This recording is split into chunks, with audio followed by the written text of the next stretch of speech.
everybody, my name's Kyle, and this is Track by Track, music reviews, news, and commentary.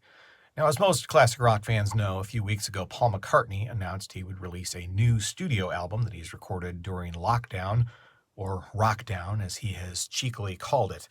McCartney III is, as the number implies, the third installment in his decades-spanning trilogy of albums recorded and produced entirely on his own. For what it's worth, McCartney I and McCartney II are rarely considered highlights in his discography. Each album was a little rough around the edges and found Paul experimenting with sounds, particularly on McCartney II, that were unconventional and sometimes even experimental. I think it may be telling that McCartney announced Volume 3 nearly a month ago, and as of this video's recording, has yet to release a first single.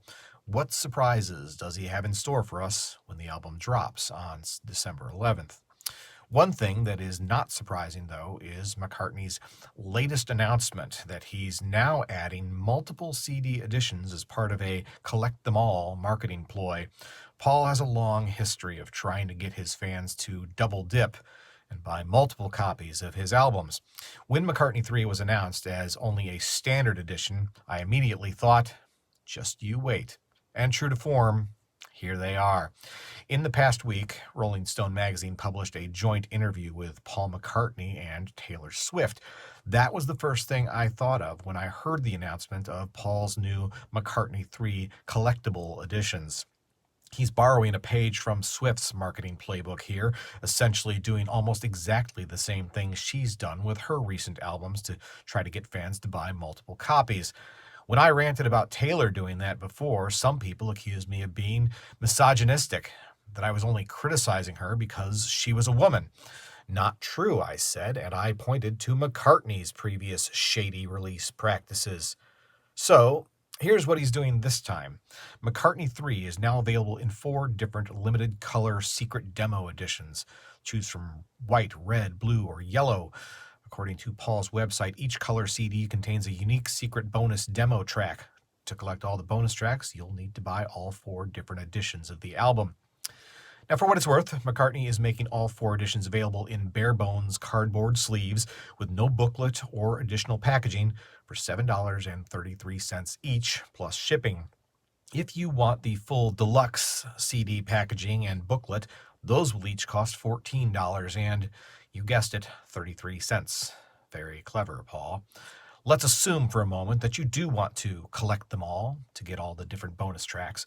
If you stick with the most basic versions in the cardboard sleeves, you can pull it off for just under $30, which isn't terrible, but you'll probably want at least one version in the so-called deluxe package to get the full experience. So if you do that, plus the other 3 as basic editions, that's going to run you around $37.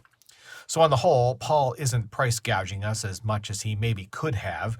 To that end, I will predict right now that some kind of special edition version of McCartney III will be released in the first half of 2021 that will likely include all of this content within a single package, plus a few more tracks to get fans to buy it all over again. When it comes down to it, it's the principle of the thing, or the lack of principles, that bothers me. McCartney announced this album a month ago, and many fans already have it on pre-order. This delayed announcement of 4 more editions of the album is not an oversight. It was a calculated marketing move to get people to buy more copies. And even at the lowest price of $7.33 each, I have to question the value of essentially paying what amounts to an additional $22 for only 4 demo recordings. Of course, that's for you to decide, the fans. If it's worth paying 2 to 3 times as much for demos of music you haven't even heard a single note of yet, go nuts. You know, I pre-order pretty much every album I buy as soon as it's announced, but I didn't do that with McCartney III because I knew he had some kind of trick up his sleeve. Am I glad now that I waited? Will I buy some combination of these limited edition colored releases? I don't know. I'll probably go with 1 copy of the standard edition for now, because I just know Paul is going to ask us all to buy it again in a few months from now, just like he always does. I just wish he'd be straight with his fans and offer both the standard and a deluxe edition right from the beginning, just like most other self-respecting and, more importantly, fan-respecting acts do all the time.